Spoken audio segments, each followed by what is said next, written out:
Та бүхэндээ энэ өдрийн мэндийг хүргэе. Би уламж санаа ухааны эмч Занд байна. Өнөөдөр та бүхэндээ Д амин дэмийн тухай танилцуулах гэж байна. Хэрвээ та миний Facebook хуудсыг маань дагж амжаагүй байгаа бол Занд эмч гэж нийлүүлж бичээд Facebook-ийн хайх хэсгээс хайх юм бол эрүүл мэндийн амжилтын коуч багш эмч Занд гэдэг пэйж хуудас маань гарч ирнэ. Харин YouTube сувгийг маань дагж амжаагүй байгаа бол Занд эмчгээс салгаад бичих юм бол миний YouTube сувг гарч ирнэ. Энэ хоёрыг маань дагах юм бол та намайг шинээр мэдээлэл оруулах болгонд надтай хамт байх болно. За Д аминдын бол бидний ялангуяа өвлийн улиралд бас тогтмол хэрэглэх ёстой ийм зүйл болоод байгаа учраас энэ ойлголтыг хүмүүстэй өгөхийн тулд Д аминдын тухай лекцээ бэлтлээ. Тэгэхээр Д аминдыг анх шимт хичээлийн дутагдлын судалгаа хийж байгаад нийт 13 витаминыг аминдимид нээсэн байдаг. Тэрний дотор 1920 онд энэ Д аминдимид нээсэн байгаа. За энэ Д аминдим бол нарны хит ягаан туяаны Б туяаныхын нөлөөтэйгээр хүний биеийн 60-аас дээш хувь ил байгаа үед бидний бие дагуулгадж байгаа холестерины тусламжтайгаар нарны шууд тусгалдаар бий болдог байгаа энэ D3 гэдэг витамин. Тэгээд энэ D3 гэсэн энэ витамин нь илгэнд очоод тэнд урал явагдаад дараа нь бөөрөнд очоод ингэсний дараа бол жинхэнэ бидний биед хэрэгцээтэй Д аминдин болж хуурдаг байгаа. Тэгэхээр энэ дээр бол гол анхаарах зүйл маань нарны хит ягаан туяаг бол A, B, C гэсэн юм 3 төрлийн туяа байдаг. Тэрэн дундаас B туяа нь бол энэ D витаминыг бидний арьсан дор нийлэгчэхэд тусалдаг. За дараагийн нэг анхаарах зүйл маань нарны шууд тусгалдаар энэ D витамин нийлэгчдэг. Түүнээс биш цонхны цаанаас нар тусч байна. Цонхонд би A гэдэг нь тэгэхээр D витамин миний арьсан дор үснэ гэж бодох юм бол энэ боломжгүй. Яг шууд тусгалдаар өөрөөр хэлбэл гадаа наран дор байгаа үед л энэ D витамин таны биед арьсан дор нийлэгчнэ. За бас нэг зүйл маань юу гэхээр бид нар ялангуяа эмэгтэйчүүд бид нар тийм ээ 100 борлчин гэж бодоод бүх юмаа даалт хийгээл малгай өмсөөл тэгэл хувцс гар борлчин гэл бээлийн хүртэл өмсөөл ингээл бүх юмаа далдлаад ахаар биеийн хангалттай хэмжээ ил байж чадахгүй байгаа учраас энэ D витамин маань арьсан дор нийлэгчдэггүй. Тэгээд судлаачид юу гэж үзэж байгаа гэхээр 60% тэрнээс дээш хувь нь ил байж ижил хүний арьсан дор D витамин нийлэгчдэг. За энэ хоёр зүйлийг анхаарсан үед бол бид нар энэ өөрсдийнхөө биеийн арьсан дор D витаминыг нийлэгжүүлэх боломжтой. Гэхдээ Монгол орны цаг агаарын онцлогоос шалтгаалаад ер нь бол 6, 7, 8 сард тэгээд цагийн хувьд бол өглөөний 10-аас 12 цагийн хооронд л бидний энэ арьсан дор D витамин нийлэгжих боломжтой. Бусад цаг үед бол бидний тэр нөгөө нарны тусгал нь өөр болчихж байгаа. Тэгээд дээрэс нь бид нар энэс бусад саруудад биеийн тэр их хэсгээ ил гаргаад яваад авах боломж бага болчихдог учраас арьсан дор D витамин нийлэгждэггүй. Зарим хүмүүс маань за тэртээ D витамин чинь биднэрт бий болчихдог юм чинь ингээд тоохгүй бас зарим хүмүүс яваад байдаг. Тэгэхээр энэ бол зөвхөн 100 бидний биед арьсан дор нийлэгжиж чаддаг. Хэрвээ та өөрийнхөө хангалттай авахт биеийг ил гаргаад тэгээд нарны шууд тусгалдаар дээрэс нь яг өглөөний 10-аас 12 цагийн хооронд гадаа байж чадах юм бол энэ таны арьсан дор нийлэгжин. Тэрнээс бусад цаг үед тэгээд өөрийнхөө биеийн бага хэсгийг гаргаад гадаа хичнээн явсан ч гэлээ гэсэн энэ бол таны арьсан дор D витаминыг нийлэгжүүлэхгүй байна гэдгийг та бүхэн маань ойлгоорой. За Д аминдимийн ач холбогдол бол маш олон төрлийн ач холбогдлууд байдаг. Тэрэн дундаас би багцлаад ердөө хэдхэн зүйлийг энд дурдж байна. Нэгдүгээр Д аминдимийг хэрэглэснээр бид нар кальцийн шимэгдэлт, магний шимэгдэлт, төмрийн шимэгдэлтийг сайжруулна. Д аминдимийг хэрэглэхгүйгээр дангаар нь кальц, магний, төмөр хэрэглэсэн ч гэлээ гэсэн эдгээр бол яг биеийн хэрэгцээтэй газар шимэгдэж очиж чаддаггүй. За Д аминдим бол бидний ясыг бэхжүүлнэ. Мөн цуснд байдаг цагаан яс, улаан яс гэж байдаг. Тэрний цагаан ясын төлжилтийг сайжруулна. Цагаан ясууд бол бидний дархлаанд маш чухал үүргийг гүйцэтгэдэг. Тийм учраас Д аминдимийг хэрэглэхэд бидний дархлаа сайжирдаг. Тэр битгий хэл шүн унтахад нойр хүртэл сайжирдаг гэж үздэг байгаа. За Д аминдим бас хавдрын эсрэг нөлөөтэй гэсэн ийм судалгаанууд хүртэл байдаг. Тийм учраас Д аминдим бол маш өргөн үйлдэлтэй. Тэр битгий зүрх судасны үйл ажиллагаанд хүртэл сайнаар нөлөөлдөг. За аминдим дутагдах эрсдэл ямар бүлгийн хүмүүст байдгийм бэ гэхээр энэ нял хүүхдүүд, хөл хүүхдүүд, сургуулийн өмнөх насны хүүхдүүд, наран дор арьсаа бага гаргадаг хүмүүс, өөрөөр хэлбэл 100 ч гэсэн янз бүрийн ингээл борлчин гэл хувцас өмсөд идэг ш тийм ээ. Тэгэхээр энэ хүмүүс за тэгээд дээрэс нь хит тарган хүмүүс, мөн хар бариан, бор арьстай хүмүүс, настай хүмүүсийн хувьд бол энэ арьсан дор D витамины нийлэгчл явагдах нь хамаагүй удаан болчихсон байдаг. Хичнээн хангалттай гадаа байгаад байгаа ч гэлээ гэсэн тэр D витамин залуу их шиг бас ихээр нийлэгдэж чадхаа болчихсон байдаг. Тэгээд дээрэс нь одоо юу хөвгүүл хүмүүс жирэмсэн эмэгтэйчүүд бол D аминдимаар дутагдах эрсдэлтэй байдаг. За эрүүл мэндийн яамнаас мөн нийгмийн эрүүл мэндийн үндэсний төвөөс гаргасан мэдээгээр бол энэ Монгол улсын хүн амын одоо 5 хүртэл насны хүүхдийн 90 гаруй хувь, жирэмсэн эмэгтэйчүүдийн 95%, 15-аас 49 насны эрэгтэйчүүдийн 82% нь D аминдимын дутагдaltaй эсвэл D аминдим хангалтгүй нөөцтэй гэсэн ийм судалгаа гарсан байдаг. Тэгэхээр ер нь бол энэ манай хүн амын дунд бол D витамины дутагдал маш их байдаг. Ер нь саяхныг болтол бид нар бол хүүхдэд D витамин уулгана гэдгийг аягүй сайн ойлгоод идэг. Тэгсэн хэрнээ хизээч одоо том хүмүүс барагтаа уудаггүй ийм байсан ш сайхныг болтол. Тэгэхээр энэ D витамины дутагдал бол зөвхөн одоо хүүхдэд биш бас том хүмүүс ч гэсэн адилхан тохиолддог юм аа. Тэгэхээр томчууд маань ч гэсэн ялгаагүй зуны тэр 6-7-8-аас бусад саруудад хамттай хэмжээний D витаминыг одоо бэлтмэлээр эсвэл хоол хүнсээр авах хэрэгтэй. Тэрнээс гадна 6-7-8 сар D витаминыг авахдаа түрүүн юуг анхаарах вэ гэдэг би бас дурдаад хэлсэн байгаа. За D аминдим дутагдахаар бидний биед юу болдго юм бэ? Түрүү нөгөө ясыг бэхжүүлдэг гэж ярьсан шүү дээ. Тэгэхээр энэ D аминдим дутагдаад ирэхээр яс зөвлөрдөг, рахит болдог хүүхдүүдэд. Тэгээд рахит болоод хүүхдийн хөлн май голдог шүү дээ, тийм ээ. За тэгээ яс хэврэгшин, ясны сэргэжил болно. Энэ үүнтэй холбоотойгоор үе мөчний өвдөлтүүд бий болно, яс булчингийн өвдөлтүүд бий болно.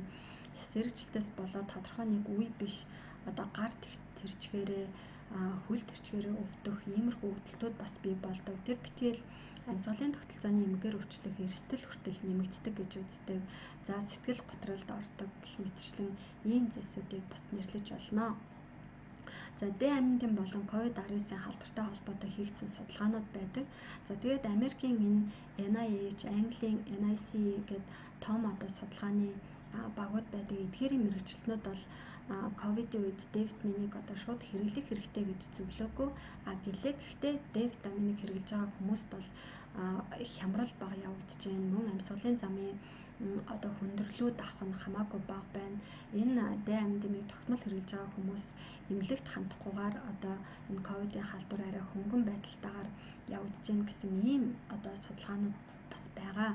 За энэ ковидын үед хийгдсэн нийт 27 судалгааны ажил дээр бол ямар одоо ажил дээр дүгнэлт хийж үзэхэд ямар одоо зүйлийг хэлж болохоор юм гэхээр ковидын халдвартай D витамин бол шууд хамааралгүй гэхдээ өвчний хүнд хөнгөнд нөлөөлж байна. Өөрөөр хэлбэл D аминдимын дутагдaltaгүй D аминдимыг тогтмол хэрэглэж байгаа хүмүүсийн хувьд бол коронавирусыг авсан ч гэсэн энэ хүмүүсийн өвчний явц хөнгөн байна. Харин D аминдимын дутагдaltaй байгаа хүмүүст бол энэ өвчин нэлээд хүнд байдалтайгаар тохиолдож байна. Мөн энэ хүмүүсийн ковид халдвар авснаас болоод эмнэлэгт хэвдэх мөн нас баралттай шууд хамааралтай байна гэсэн ийм дүгнэлтүүдийг хийж болохоор байгаа. За тэгээд яг шууд одоо D аминдимыг энэ коронавирусын халдварын эсрэг хэрэглэх нь одоо эмчилгээний үр нөлөөтэй юу үгүй юу гэдэг талаар бол одоо хийгдэж байгаа үр дүн хараахан гараагүй байгаа ийм судалгаанууд бас нэлээд байгаа юм байлээ. За D аминдимын их сурвалжийг аваад үзэх юм бол ер нь бол хоол хүнснээс маш бага хувийг ер нь бол D аминдимыг бараг нарнаас 90 гаруй хувийг нь зөвхөн 10% л хоол хүнснээс авч болно гэж ингэж дурдсан байдаг. За тэгээд нэг цайны халбаг загасны тусанд бол 450 олон улсын нэгж D аминдим агуулгаддаг. 250 мл сүүнд бол 100 олон улсын нэгж агуулгадна. Өндөгний шар 61 грамын өндөгний шаранд бол 44 олон улсын нэгж. За тэгээд цаашаа сальмон, сардин гэх мэтчлэн ийм одоо яргаа загас гэдэг штеп ийм тостой загаснуудад D аминдим агуулгадна. Үхрийн илгэнд агуулгадна. Улаан мах буюу одоо энэ хонь нөхөр те одоо гэх мэтчлэн юм малын махнуудад бас D аминдим агуулгадна. Мөн мөөгний төрөлд агуулгаддаг. За тэрнээс гадна D аминдимээр баяжуулсан хүнсүүд гэж байдаг. Сүүг одоо D аминдимээр баяжуулдаг. Бас өглөөний цайны хүүхдүүд нөгөө сүүнд шууд хийгээд иддэг. Тэднийг бас D аминдимээр баяжуулсан байдаг. Мөн хүүхдийн одоо тэжээлүүд байдаг те тэдгээрт бас D аминдимээр баяжуулсан байдаг. Иймэрхүү хүнсүүдийг бас хэрэглэж болно. За хүнсийн нэмэлт бүтээгдэхүүн буюу одоо аминдим байдлаар бас хэрэглэх ийм боломжтой байгаа. За энэ дээр яг хэдий хэмжээ агуулгадсан бэ гэдэг бас энэ дээр тогтоосон байна. Тэгэхээр нэг ловонд болвол ийм нэгж 21,000 ийм олон улсын нэгж агуулгаддаг. За нэг ловон гэдэг маань үгүй нэг аяг хэрчсэн ловонд агуулгадах хэмжээ. Түүнээс нэг ширхэг ловон биш шүү. За хоёрдугаарт бол чихэрлэг төмс гэдэг. Манайд бас дэлгүүрт хаяа харагдчихдаг те.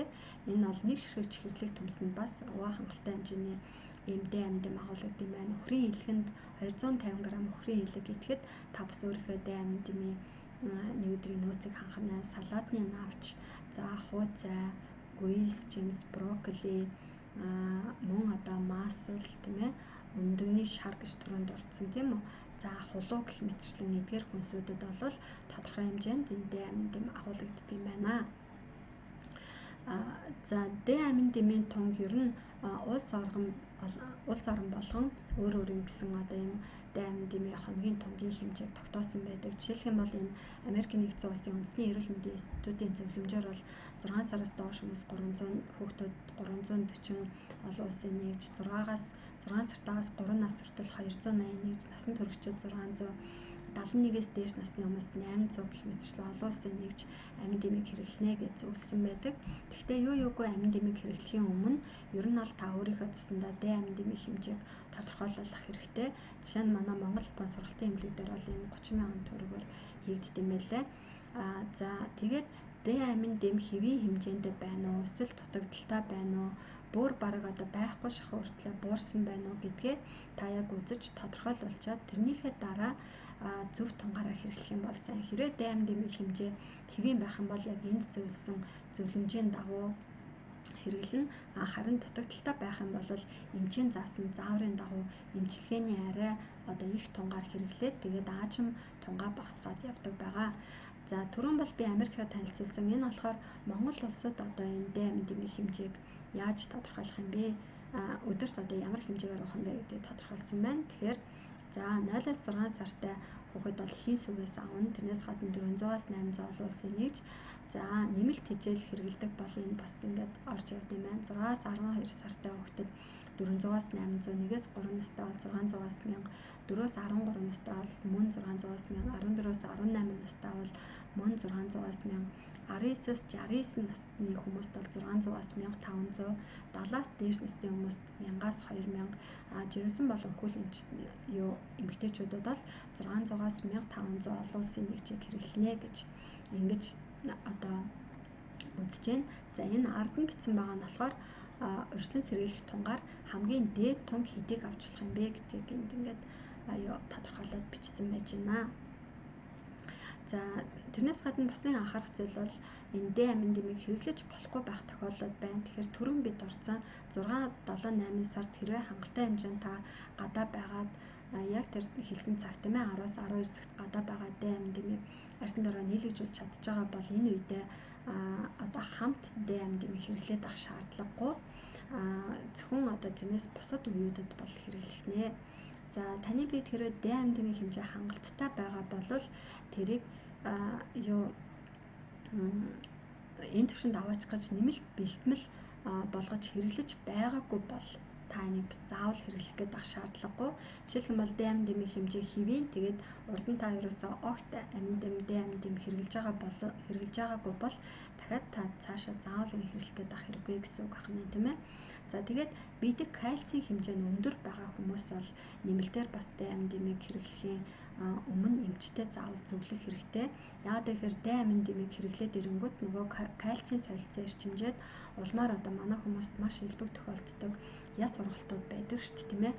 Өсгийн дээр яс ургадаг, өвдгөнд яс ургадаг. Тэгэхээр энэ яс ургалтууд бол улам нэмэгдэх аюултай учраас кальцийн хэмжээ нь өндөр байгаа хүмүүс Д амин дэмийг болгоомжтой хэрэглэнэ.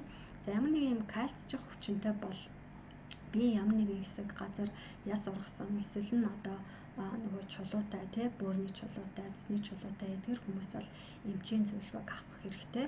За магадгүй одоо хэрвээ Д амин дэмийн харшилтай болвол та Д амин дэмийг шууд хэрэглэж болохгүй байх нэ. За эдгээр зүйлсийг анхаарч агаад тэгээд дээрэс нь Д амин дэмийнхээ төвшинг цусндаа тодорхойлуулж агаад яг ямар байна гэдгээс нь гэдэг дээр тулгуурлаад бүгдээрээ Д амин дэмийг хэрэглэх юм бол илүү үр дүнтэй гэж хэлэх байна. Манайхан зарим нэг зүйл сайн гэтгэнгүүт шууд л тэр зүйлийг аваад хэрэглэх гээд идэг. Тэгэхээр тэрнээсээ өмнө үнэхээр энэ танд одоо дутагдaltaй байна уу, танд хэрэгтэй байна уу, эсвэл нь хэвийн хэмжээндээ байна уу гэдгийг мэдчихагаад тэгээд хэрэглэх юм бол таны эрүүл мэндэд илүү сайн үр дүнтэй байх болно гэдэг та бүхэндээ хэлэх байна. Ингээд анхаарал тавьсанд баярлалаа. Та бүхэндээ эрүүл энхийг хүсье.